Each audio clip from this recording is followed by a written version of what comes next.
Yeah, well, and it's one of the things you have to keep quiet about. Yeah. I mean, and there isn't discussed much, even in. Well, I've read a lot of the Royal Commission reports, like because I was doing a PhD.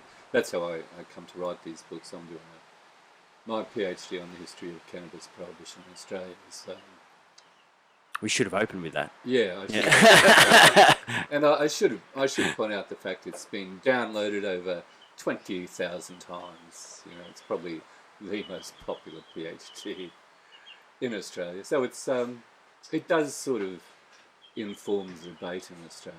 You know, Yep. so it's not as if it's sort of oh well, most PhDs don't get read. You know. Yep. Well, you've had 20,000 views, so that's So I've had 20,000 yeah. views, so that's really good. Yeah, bloody oath. It's I wouldn't mind 20,000 Including views like or something. 1,000 in 1 week or something in 2013. Yeah, it's really weird. That 1,001 was a month, I think. That's my Well, that was It was you know, amazing. that'd also Well, maybe it was a coincide week. with the whole sort of the push in media, the change in media, and that's what you were talking about in 2013, 14. Well, we tried to work that out. We actually did a performance of around that time. It was the first raid. We did a reenactment of the first raid. Yeah, in we did Brisbane. the 50th anniversary of the first big police raid in Brisbane. And, Hurston. Yeah. yeah. Holy shit! Yeah, I don't know where the footage of that is. I really think it wouldn't be too bad to put that onto the web sometime. Yeah. It was not a bad script. The video footage of it was probably pretty bad, but It's an interesting thing, seeing how they operate under a raid. The Oh, times yeah. that it gets done. Yeah. So, like, when that I was raid was very interesting. when I was young, The that first being raid, raided. yeah, because it was a fake raid. The police, it was set up by the police. Okay. Yeah, it's the first Brisbane. Yeah, the first. Yeah, well, you Oh, want to this, tell oh, the this story? is this is the first one. Yeah, the Oh, yeah. marijuana weirdos. The marijuana weirdo. Yeah, it's got this great headline. Great which is, headline.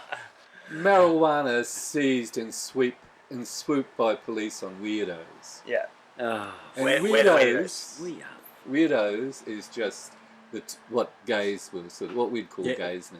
Yeah, Weirdos is just the sort of code for Queer or Yeah. queer. Yeah. But it was all set up to try and get it was a publicity attempt basically. They were trying to entrap a known TV host who was meant to be at the party with cannabis, and the person whose apartment it was held in came home in the middle of the party, saw what was happening, burst into tears, and ran out.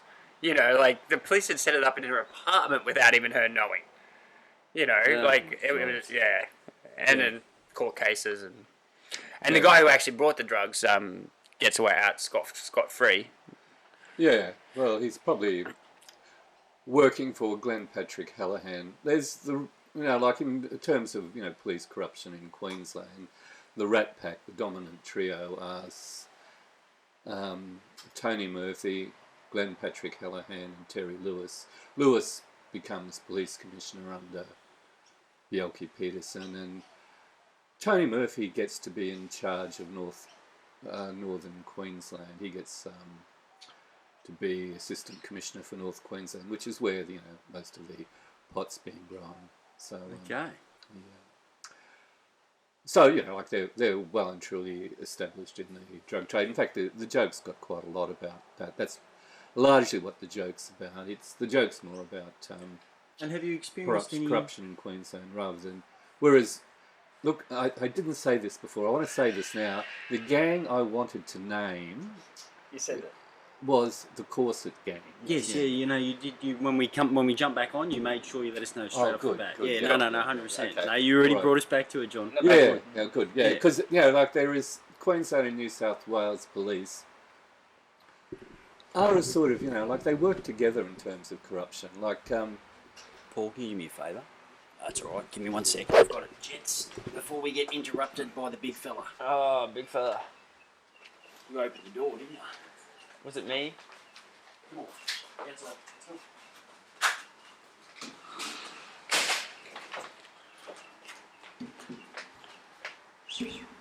Sorry, John.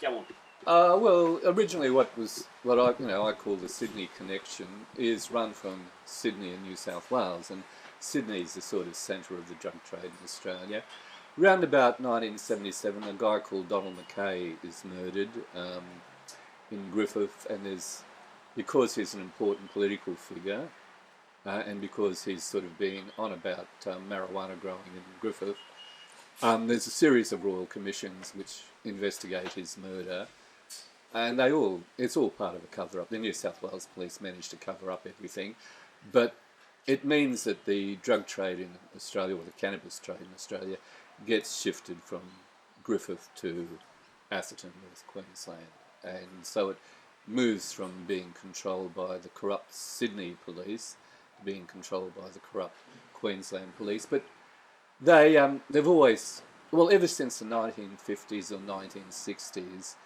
the corrupt police in Queensland and New South Wales have been working together.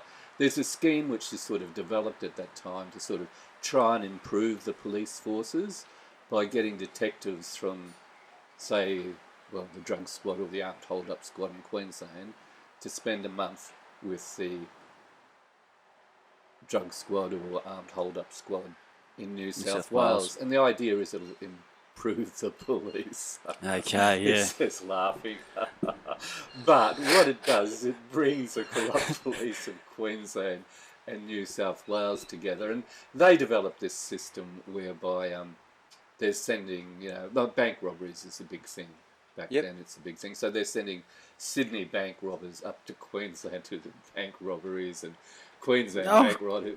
Quality criminal networking behind the badge, hey? Yeah. So that's how it happens. It happens around about that time, and they have this great program to improve the quality of the police and make them better at catching criminals, where they more or less kick off organised crime and police forces in Queensland and New South Wales. So then, on the other side of the coin, they're all the things that have sort of brought us to this point. And now, do you feel like in the future, where are we? What have we got to, like? What sort of direction are we heading? Do we have the same sort of influences? Is it purely that same American influence that we had 80, 170 years ago that was started, that's filtrated down now? Or do you think that we're going to somehow, some way, like my pipe dream is to be able to walk outside, put a seed in the ground and water it and not feel like I'm going to get arrested. And I don't have to claim it's for medical. I don't have to claim, even though it's all medicine, but I don't have to claim that I've got a script for some. I should just be able to have the right to put a seed in the fucking ground. Now that's my dream. That's where I'd like to head, and it could be my pipe dream. It could be bullshit. But we're someone with your knowledge and your experience in it and your research, like where are we headed? Where do you see us going?